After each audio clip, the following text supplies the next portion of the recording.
Hello बच्चों, तो यहाँ क्वेश्चन आपका दे रखा है। क्वेश्चन में क्या बोल रखा है ना कि the mass number of a nucleus is, ठीक है।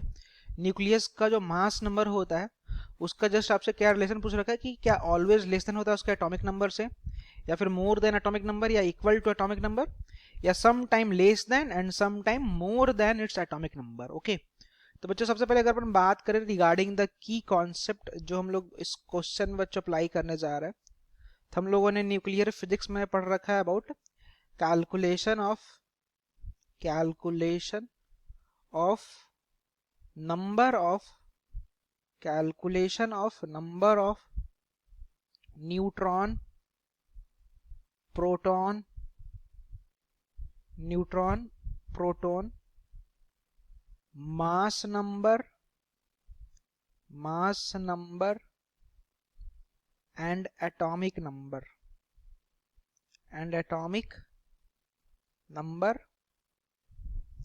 Inside a nucleus. किसी भी न्यूक्लियस का हम लोगों ने बच्चों कैसे न्यूट्रॉन का नंबर निकालते हैं, कैसे उसका मास नंबर निकालते हैं, कैसे प्रोटॉन नंबर निकालते हैं, एटॉमिक नंबर निकालते हैं, सारा हम लोगों ने बच्चों पढ़ रखा है ना। तो बेसिकली अपन उसी कॉन्सेप्ट को अपन यहाँ पे अप्लाई करेंगे। जैसे जस्ट फॉर एग्जाम्पल के तौर पे अगर अपन समझे, पहले कॉन्सेप्ट को समझते हैं फिर अपन क्वेश्चन को बच्चों प्रोसीड कर रहे होंगे, ठीक है।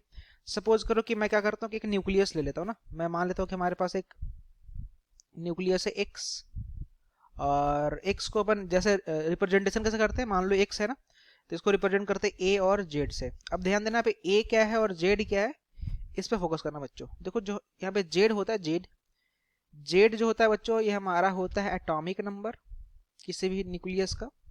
ओके, इसको रिप्रेजेंट कर रहा होता है एक्चुअली।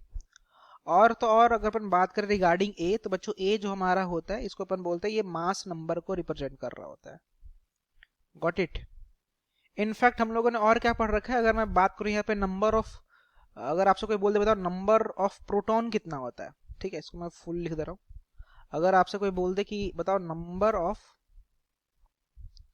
प्रोटॉन कितना होता है, बच्चों जो नंबर ऑफ प्रोटॉन होता है ना बच्चों, ये आपका ये कौन बताता है आपको, ये जेड बताता है एक्चुअली, ठीक है।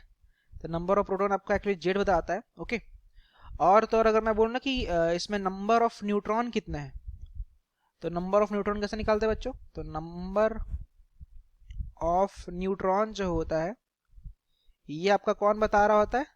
तो अपन क्या करते हैं, ए माइनस का जब जेड करते हैं, ठीक है, जब मास नंबर में से एटॉमिक नंबर सब्ट्रैक्ट करते हैं तो आपका नंबर ऑफ न्यूट्रॉन बन जाता है, ठीक है। ए माइनस का जेड कर रहे होते हैं। ओके, अब ध्यान देना।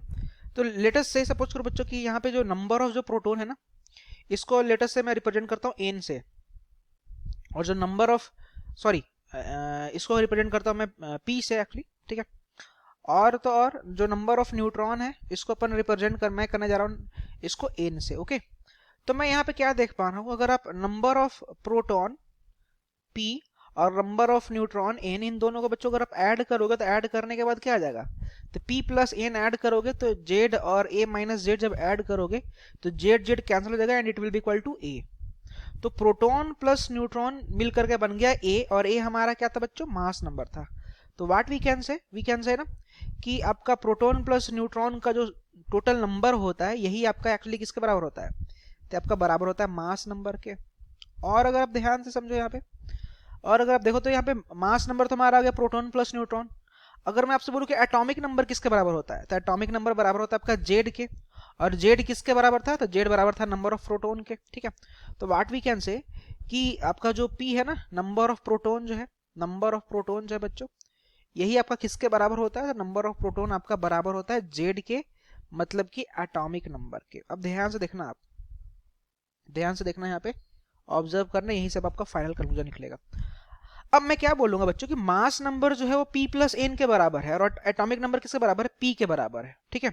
और हमसे इन द क्वेश्चन क्या पूछ रखा है, in the question mass number के बारे में पूछ रखा है। तो आप एक चीज तो देख पा रहे हो ना कि मास नंबर और एटॉमिक नंबर में एक चीज तो कॉमन है कि इसमें भी p आ रहा है नंबर ऑफ प्रोटॉन, और इसमें भी नंबर ऑफ प्रोटॉन आ रहा है। इसमें एक एक्स्ट्रा टर्म क्या है, मास नंबर में बच्चों एक एक्स्ट्रा टर्म क्या है, तो मास नंबर में एक आपका एक्स्ट्रा टर्म जो है बच्चों आपका वो किसका है, न्यूट्रॉन का है, नंबर ऑफ न्यूट्रॉन का है। तो इन दोनों से हमें ये मालूम चल रहा है कि ये तो पक्का है कि मास नंबर जो है ना बच्चों, ये मे बी ग्रेटर हो सकता है किससे, तो एटॉमिक नंबर से, ठीक है। मास नंबर जो है, ध्यान देना मैं क्या बोल रहा हूँ, मास नंबर जो है आपका मे बी ग्रेटर हो सकता है किससे, तो वो हो सकता है आपका एटॉमिक नंबर से। तो मैं इसको राइट डाउन कर रहा हूँ इस पॉइंट को कि मास नंबर जो है में बी ग्रेटर हो सकता है, मे बी ग्रेटर हो सकता है किसके, एटॉमिक नंबर। सर मैं मे बी क्यों लगा रहा हूँ इसको भी समझना, मैं मे बी क्यों लगा रहा हूँ इसको मैं समझाता हूँ आपको। मे बी मैं इसलिए लगा रहा हूँ बच्चों ना, क्योंकि कभी कभी एन का वैल्यू, नंबर ऑफ न्यूट्रॉन का वैल्यू जीरो भी हो जाता है। किसके केस में हो सकता है, जैसे आपने देखा होगा ना हाइड्रोजन, जिसको अपन रिप्रेजेंट करते हैं 1 और 1 से, ठीक है, H11 से। तो बच्चों अगर इसमें अगर अब मैं बोलूँ आपसे बताओ इसमें न्यूट्रॉन नंबर कितना है, जिसको अपन n से रिप्रेजेंट करते हैं, तो आप 1 में से 1 सब्ट्रैक्ट करोगे तो इसमें न्यूट्रॉन नंबर 0 आ जाएगा। तो हाइड्रोजन के केस में बच्चों, हाइड्रोजन केस में मास नंबर और एटॉमिक नंबर क्या हो जाते हैं, बराबर हो जाता है, ठीक है। अदरवाइज ये आपके क्या, इसलिए मैंने यहाँ पे क्या लगाया था, मे भी लगाया था। तो एक और मैं लगा सकता हूँ, मैं क्या हो सकता हूँ, मैं ये भी बोल सकता हूँ ना कि मास नंबर, एक मैं और लाइन ऐड कर रहा हूँ कि mass number may be equal to atomic number, ठीक है। ये क्या हो सकता है, ये बराबर भी हो सकता है, ओके। अब अगर अपन ऑप्शन वाइज रीड करें ना बच्चों, तो बोल रखा कि ऑलवेज, ऑलवेज लगा दिया तो खत्म हो गया, ऑलवेज लेस देन, ये गलत बात है। ऑलवेज मोर, ठीक है, ये बोल रहा है हमेशा मोर होता है, मास नंबर हमेशा मोर होता है, तो मास नंबर हमेशा तो नहीं हो सकता, मे भी हो सकता है, ठीक है। तो इस कारण से आपका ये वाला भी गलत हो जाएगा, क्योंकि ऑलवेज लगा दिया, लेस तो खैर होता ही नहीं है। थर्ड बोल रखा मे इक्वल टू एटॉमिक नंबर, तो बच्चों ये वाला करेक्ट है, क्योंकि हमने यहाँ पे देखा कि क्या हो सकता है, मे भी इक्वल हो सकता है in the case of what, in the case of the hydrogen, okay. और लास्ट बोल रखा some time less than and some time more than, तो जो मोर देन तो हो सकता है some time, but less than तो कभी नहीं हो सकता, ठीक है। मोर देन और इक्वल टू हो सकता है, ठीक है। तो ओवरऑल हमारा थर्ड नंबर का ऑप्शन करेक्ट है ना। Thank you.